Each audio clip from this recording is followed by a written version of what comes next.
యెహోషువ 22వ అధ్యాయము. యెహోషువ రూబేనీయులను, గాదీయులను, మనష్షే అర్ధగోత్రపు వారిని పిలిపించి వారితో ఇట్లనెను. యెహోవా సేవకుడైన మోషే మీకాజ్ఞాపించినదంతయు మీరు చేసి ఉన్నారు. మరియు నేను మీకాజ్ఞాపించిన వాటన్నిటి విషయంలో నా మాట వినియున్నారు. బహుదినముల నుండి నేటి వరకు మీరు మీ సహోదరులను విడువక మీ దేవుడైన యెహోవా ఆజ్ఞననుసరించి నడిచియున్నారు. ఇప్పుడు మీ దేవుడైన యెహోవా మీ సహోదరులతో చెప్పినట్లు వారికి నెమ్మది కలుగజేసి ఉన్నాడు. కాబట్టి మీరిప్పుడు యెహోవా సేవకుడైన మోషే యొర్దాను అవతల మీకు స్వాస్థ్యముగా ఇచ్చిన దేశములో మీ నివాసములకు తిరిగి వెళ్ళుడి. అయితే మీ పూర్ణ హృదయముతోనూ మీ పూర్ణాత్మతోనూ మీ దేవుడైన యెహోవాను ప్రేమించుచు ఆయన మార్గములన్నిటిలో నడుచుకొనుచు ఆయన ఆజ్ఞలను గైకొనుచు ఆయనను హత్తుకొని ఆయనను సేవించుచు యెహోవా సేవకుడైన మోషే మీకాజ్ఞాపించిన ధర్మమును ధర్మశాస్త్రమును అనుసరించి నడుచుకొనుడి. అతడీలాగు చెప్పిన తరువాత వారిని దీవించి వెళ్లనంపగా వారు తమ నివాసములకు పోయిరి. మోషే బాషానులో మనష్షే అర్ధగోత్రమునకును, యెహోషువ పడమటి దిక్కున యొర్దాను అద్దరిని వారి సహోదరులలో మిగిలిన అర్ధగోత్రమునకును స్వాస్థ్యములిచ్చిరి. మరియు యెహోషువ వారి నివాసములకు వారిని వెళ్లనంపినప్పుడు అతడు వారిని దీవించి వారితో ఇట్లనెను. మీరు మిక్కిలి కలిమి గలవారై అతి విస్తారమైన పశువులతోనూ వెండితోనూ బంగారుతోనూ ఇత్తడితోనూ ఇనుముతోనూ అతి విస్తారమైన వస్త్రములతోనూ తిరిగి మీ నివాసములకు వెళ్ళుచున్నారు. మీ శత్రువుల దోపుడు సొమ్మును మీరును మీ సహోదరులను కలిసి పంచుకొనుడి. కాబట్టి రూబేనీయులను, గాదీయులను, మనష్షే అర్ధగోత్రపు వారును యెహోవా మోషే ద్వారా సెలవిచ్చిన మాట చొప్పున తాము స్వాధీనపరచుకొనిన స్వాస్థ్య భూమి అయిన గిలాదులోనికి వెళ్ళుటకు కనాను దేశమందలి షిలోహులోనున్న ఇశ్రాయేలీయుల యొద్ద నుండి బయలుదేరి కనాను దేశమందున్న యొర్దాను ప్రదేశమునకు వచ్చినప్పుడు రూబేనీయులను, గాదీయులను, మనష్షే అర్ధగోత్రపు వారును అక్కడ యొర్దాను దగ్గర ఒక బలిపీఠమును కట్టిరి. అది చూపునకు గొప్ప బలిపీఠమే. అప్పుడు రూబేనీయులను, గాదీయులను, మనష్షే అర్ధగోత్రపు వారును ఇశ్రాయేలీల ఎదుటివైపున యొర్దాను ప్రదేశములో కనాను దేశమునెదుట బలిపీఠమును కట్టిరని ఇశ్రాయేలీలకు వర్తమానము వచ్చెను. ఇశ్రాయేలీయులు ఆ మాట వినినప్పుడు సమాజమంతయు వారితో యుద్ధము చేయుటకు షిలోహులో కూడి ఇశ్రాయేలీయులు గిలాదులోనున్న రూబేనీయుల యొద్దకును, గాదీయుల యొద్దకును, మనష్షే అర్ధగోత్రపు వారి యొద్దకును యాజకుడగు ఎలియాజరు కుమారుడైన ఫీనెహాసును పంపిరి. ఇశ్రాయేలీయుల గోత్రములన్నిటిలో ప్రతిదాని పితరుల కుటుంబపు ప్రధానుని అనగా 10 మంది ప్రధానులను అతనితో కూడా పంపిరి. వారందరూ ఇశ్రాయేలీయుల సమూహములలో తమ తమ పితరుల కుటుంబములకు ప్రధానులు. వారు గిలాదు దేశములోనున్న రూబేనీయుల యొద్దకును, గాదీయుల యొద్దకును, మనష్షే అర్ధగోత్రపు వారి యొద్దకును పోయి వారితో ఇట్లనిరి. యెహోవా సర్వసమాజపు వారు చెప్పుచున్నదేమనగా, నేడు బలిపీఠమును కట్టుకొని నేడే యెహోవాను అనుసరించుట మాని ఇశ్రాయేలీయుల దేవుని మీద మీరేలా తిరుగుబాటు చేయుచున్నారు?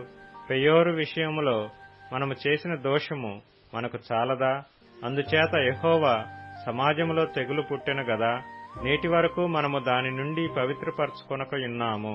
మీరు ఈ దినమున యెహోవా వెంబడి నుండి తొలగిపోవునట్లు నేడు యెహోవా మీద తిరుగుబడి ద్రోహము చేసెదరేమి? అలాగైతే ఆయన ఇక మీదట ఇశ్రాయేలీల సర్వ సమాజము మీద కోపపడును గదా. మీ స్వాస్థ్యమైన దేశము అపవిత్రముగా నుండిన ఎడల యెహోవా మందిరముండు యెహోవా స్వాధీన దేశమునకు మీరు వచ్చి మా మధ్యను స్వాస్థ్యము తీసుకొనుడి. మన దేవుడైన యెహోవా బలిపీఠము గాక వేరొక బలిపీఠమును కట్టుకొని యెహోవా మీద తిరుగుబడకుడి, మా మీద తిరుగుబడకుడి.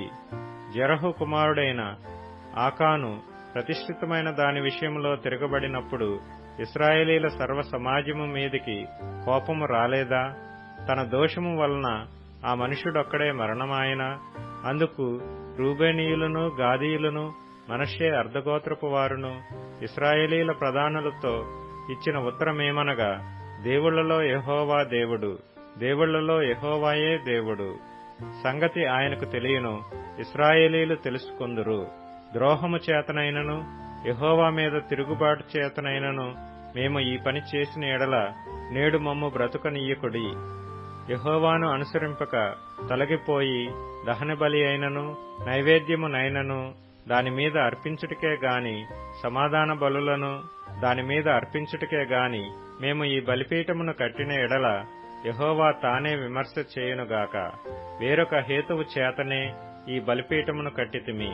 ఏమనగా రాబోవు కాలమున మీ సంతానపు వారు మా సంతానపు వారితో ఇశ్రాయేలీల దేవుడైన యెహోవాతో మీకేమి సంబంధము? రూబేనీయులారా, గాదీయులారా, మీకును మాకును మధ్య యెహోవా యొర్దానును సరిహద్దుగా నియమించును గదా. యెహోవా యందు మీకు పాలేదియు లేదని చెప్పుట వలన మీ సంతానపు వారు మా సంతానపు వారిని యెహోవా విషయములో భయభక్తులు లేని వారగునట్లు చేయుదురేమో అని భయపడి ఆ హేతువు చేతనే దీని చేసితిమి. కాబట్టి మనము బలిపీఠమును కట్టుటకు సిద్ధపరచుదుము రెండని చెప్పుకొంటిమి. అది దహన బలుల నర్పించుటకైనను బలి నర్పించుటకైనను కాదు. మన దహన బలుల విషయములోను బలుల విషయములోను సమాధాన బలుల విషయములోను మనము యెహోవా సన్నిధిని ఆయన సేవ చేయవలయుననుటకు యెహోవా యందు మీకు పాలు ఏదియూ లేదను మాట మీ సంతతి వారు మా సంతతి వారికి చెప్పజాలకుండునట్లు అది మాకును మీకును మన తరువాత మన తరముల వారికిని మధ్య సాక్షి అయి ఉండును. అందుకు ఇక మీదట వారు మాతోనే గాని మా తరము వారితోనే గాని అట్లు చెప్పిన ఎడల మన పితరులు చేసిన బలిపీఠపు ఆకారమును చూడుడి, ఇది దహన బలి నర్పించుటకు కాదు, బలి నర్పించుటకు కాదు గాని మాకును మీకును మధ్య సాక్షి అయి ఉండుటకే అని చెప్పుదుమని అనుకుంటిమి. ఆయన మందిరమునెదుటనున్న మన దేవుడైన యెహోవా బలిపీఠము తప్ప దహన బలులకైనను నైవేద్యములకైనను బలులకైనను వేరొక బలిపీఠమును కట్టునట్లు నేడు యెహోవాను అనుసరింపక తొలగిపోయిన ఎడలనేమి, యెహోవా మీద ద్రోహము చేసిన ఎడలనేమి మేము శాపగ్రస్తులమగుదుముగాక. ఫీనెహాసును యాజకుడును సమాజ ప్రధానులను అనగా అతనితో ఉండిన ఇశ్రాయేలీల ప్రధానులను రూబేనీయులను గాదీయులను మనష్షీయులను చెప్పిన మాటలను విని సంతోషించిరి. అప్పుడు యాజకుడైన ఎలెయాజరు కుమారుడగు ఫీనెహాసు రూబేనీయులతోనూ గాదీయులతోనూ మనష్షీయులతోనూ మీరు యెహోవాకు విరోధముగా ఈ ద్రోహము చేయలేదు గనుక యెహోవా మన మధ్యనున్నాడని నేడు ఎరుగుదుము. ఇప్పుడు మీరు యెహోవా చేతిలో నుండి ఇశ్రాయేలీలను విడిపించి ఉన్నారని చెప్పెను. యాజకుడైన ఎలెయాజరు కుమారుడగు ఫీనెహాసును ప్రధానులను గిలాదులోని రూబేనీయుల యొద్ద నుండియు గాదీయుల యొద్ద నుండియు ఇశ్రాయేలీల యొద్దకు తిరిగి వచ్చి జనులకు ఆ మాట తెలియజెప్పగా ఇశ్రాయేలీలు విని సంతోషించిరి.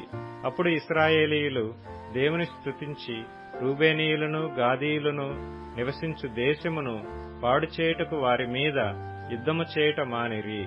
రూబేనీయులను గాదీయులను యెహోవాయే దేవుడనుటకు ఇది మన మధ్యను సాక్షి అగునని దానికి ఏదా అని పేరు పెట్టిరి.